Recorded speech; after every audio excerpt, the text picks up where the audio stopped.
Hi, this is Josh Bycer from GameWisdom.com. Hope you enjoyed this critical thought, a detailed discussion on game design, and be sure to subscribe and you can pitch future critical thought topics. Alright, I got a good critical thought for you today. We are talking about the ever popular topic of nerfing versus buffing when it comes to game design.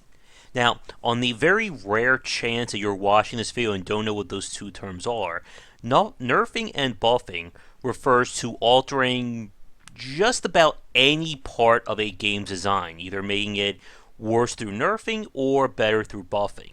And when we say any part, we literally mean every part, from items, skills, weapons, characters, even full-on systems and mechanics. Anything and everything is up for possibility here. And when it comes to the topic of nerfing and buffing, it tends to create some very polarized topics and some very interesting discussions.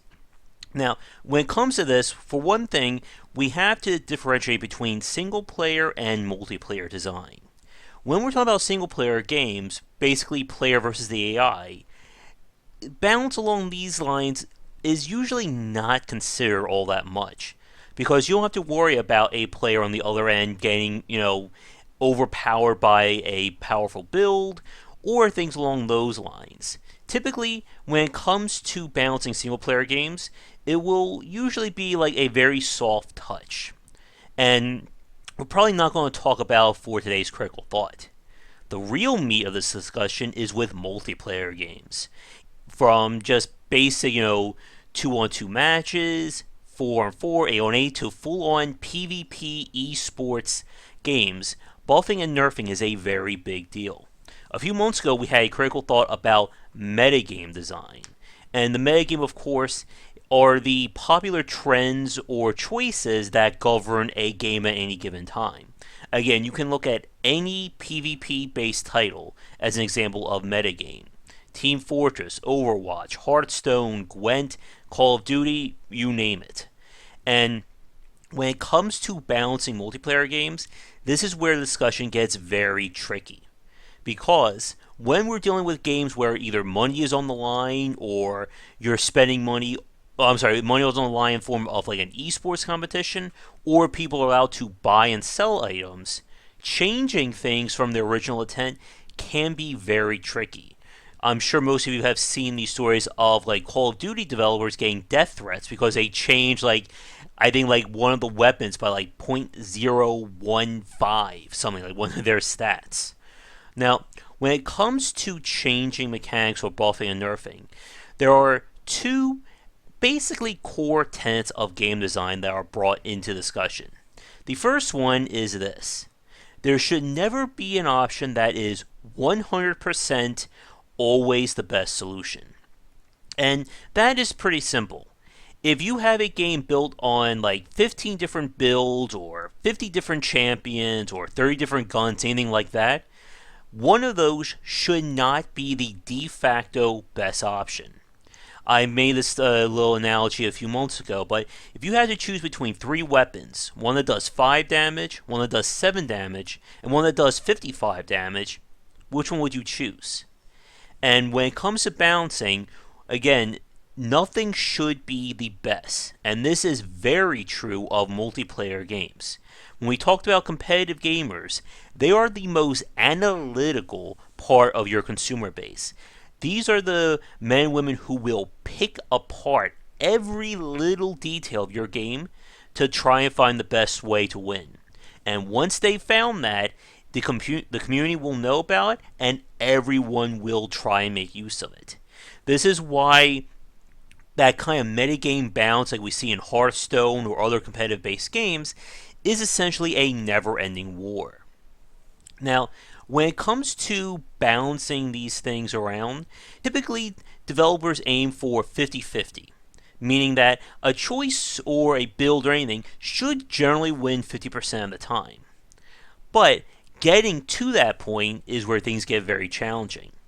Now, the other tenet I want to talk about is, of course, the famous Sid Meier quote or paraphrase: a video game is a series of interesting decisions. If you have a choice that is so good that it removes choices or decisions from your game, then you have a problem. And that problem can actually reverberate out and cause more trouble. Let's say I'm playing a game where X, Y, and Z, if I have these three options or these three cards, characters, weapons, you name it, if I play them and I have a 90% chance to win, then I'm going to keep using them.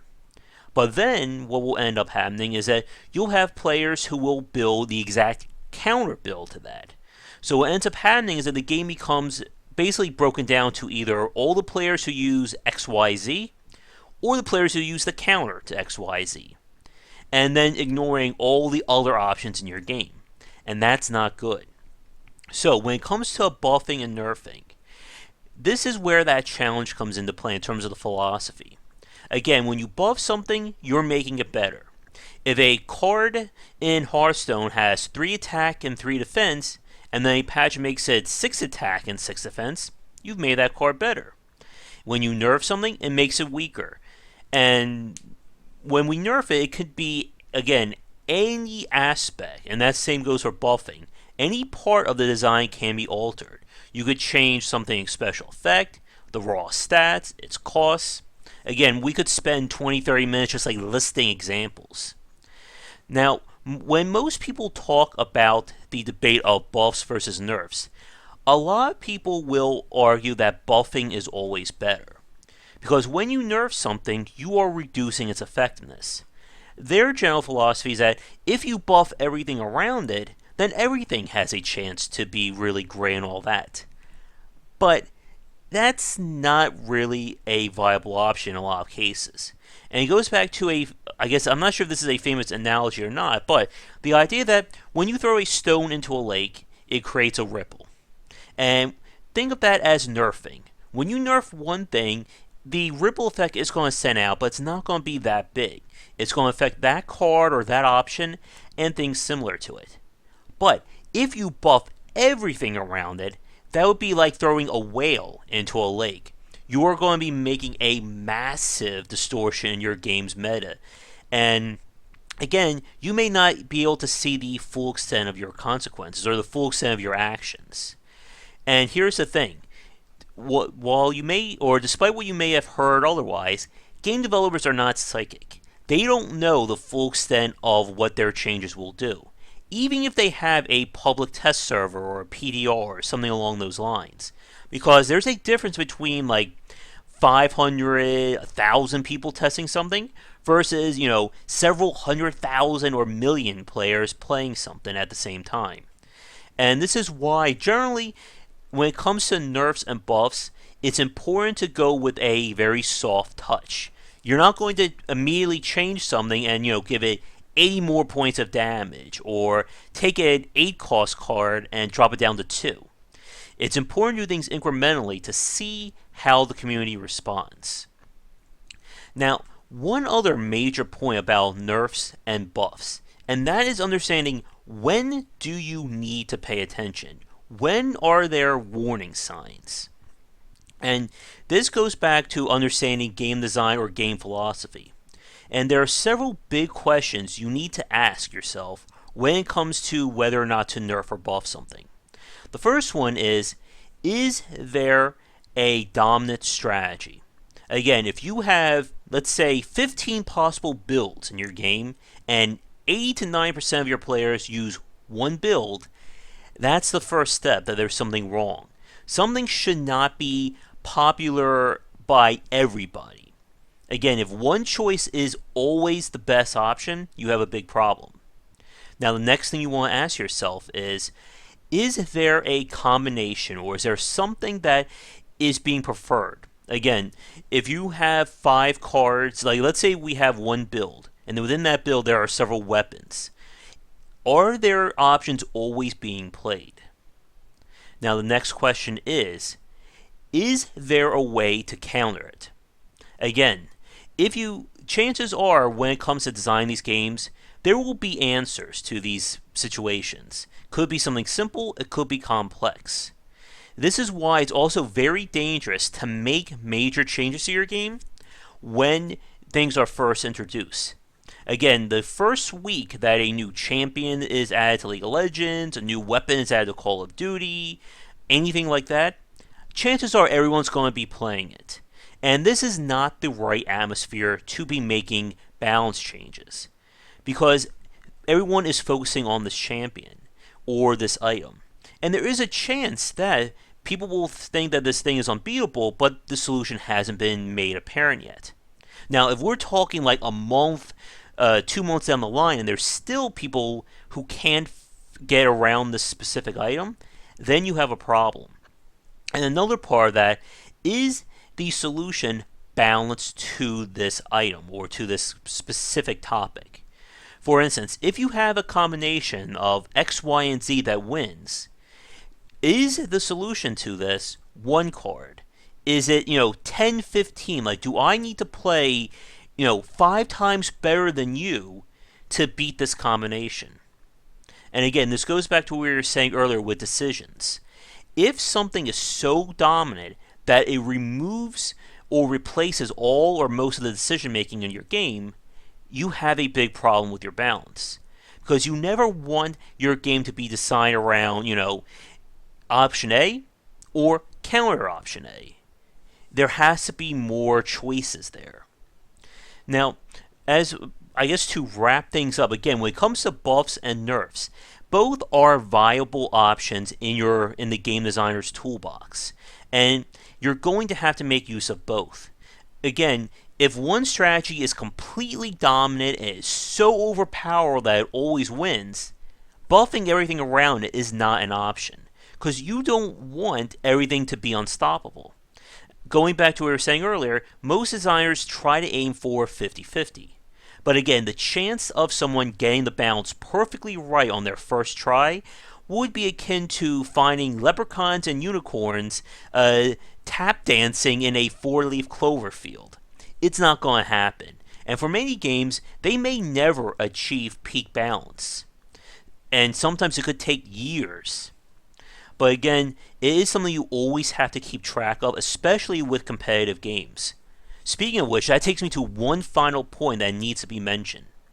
When you are designing a free-to-play or a game that involves real money exchanges, again, buying booster packs, guns, anything like that, you need to have a system in place to compensate players when you change purchasable goods. Because nothing will piss someone off more than spending $10, $20 on something really great, and then the next patch you nerf it. And if you do something along those lines, it's important to again offer some form of compensation. I know with Hearthstone, they have done constantly in the past that whenever they massively nerf a card, that they will make that card's price basically 1-to-1 in terms of milling it into fairy dust. So that way, if you have this card and you don't want it anymore, or it's been changed and you can't use it, you can get rid of it for a huge increase of your resource that you can then maybe spend on something else. And again, this is where the challenge of buffing and nerfing comes into play when we talk about competitive-based games. Because again, when we have tournaments, your grandmaster players going at it, even changing things by like 1% can drastically impact the game. But again, if we start talking more about that, that is an entire microcosm of more discussions. But let's wrap things up for today. So, thank you so much for watching. If you enjoyed this, be sure to like and subscribe. And let me know in the comments, can you think of any games that benefited from nerfing? I'm not talking about buffing, because again, buffing is a positive. It's always good to make something better. But it's a lot harder to make something better by making things worse. So let me know if you can think of any interesting examples in the comments below. But be sure to check back daily for more great content here and on Game Wisdom, where we examine the art and science of games. And until next time, have a great night. Thank you so much for watching this video. If you enjoy it, be sure to like and subscribe to the channel, and of course share with your friends. It always helps out.